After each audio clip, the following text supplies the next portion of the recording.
Good morning. How are you today? I'm in Danbury, making my way back home in Virginia, and it's nice here. Very citified, lots of cars. I can't help but wonder why we don't talk about the successes on 9/11 in this sense. How many people did we save by the men and women who were not saved themselves, but risked their lives for others? We calculate the courage of those who worked on 9/11 to make it a less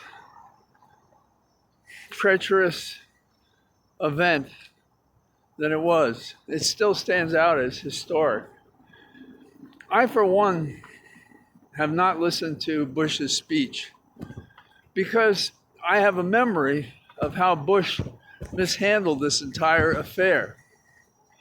First of all, we had the notice that something just like this was about to happen, and nothing happened to prevent it. Then it was like it was used as an excuse for Bush to go into Iraq.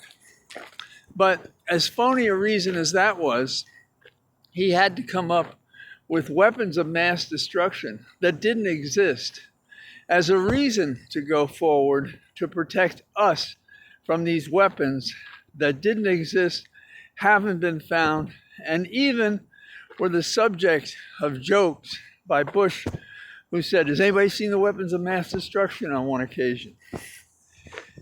So, do we give him credit for saying the obvious yesterday, that we have domestic terrorism, and what is his solution for that?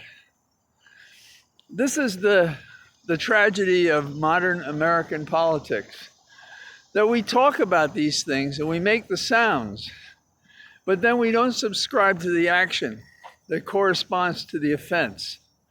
That is to say, if there was an insurrection and it was caused by Trump and others, and if it is devastating to the character and soul of the nation, how can we not act upon it?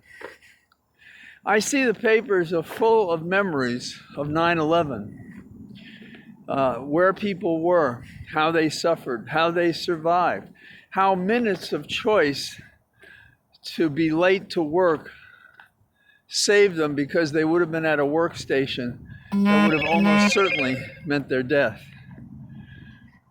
But all of this should be the prelude to action. Now, it wasn't at the time.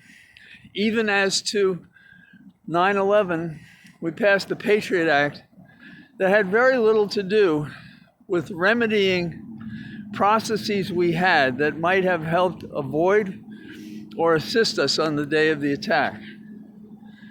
And why? Because the administration, which was Bush, which was W., the man who spoke yesterday, wanted to compromise individual rights and liberties with the so-called falsely named Patriot Act. Now again, we have language by him about the insurrection, but no one calls for the grand jury investigation of these individuals other than the rioters. That is to say, people in the White House, people in the intelligence community that dragged their feet, people on the Hill who acted in concert with Trump and his team of insurrectionists. So, America, we the people, we know what's wrong and hasn't worked. But our elected representatives in both parties and former President Bush and others talk a good game, but they don't act upon it. And if we have a mission as citizens, it is in every instance we have the opportunity to send the message that we want our government to act on this crime and to act efficiently, meaning soon, and get us names. We have the old crimes of Trump and company, and we have a mute investigation in the New York DA's office. We have nothing coming out of my old office, the Southern District of New York.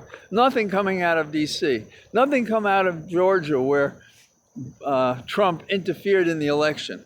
So that's our goal, to make those things move from the column of just talk to action. So I'm going to get on the road shortly, and I hope you're well. And I'll talk to you again tomorrow after I've settled into Virginia. Take care. Bye-bye.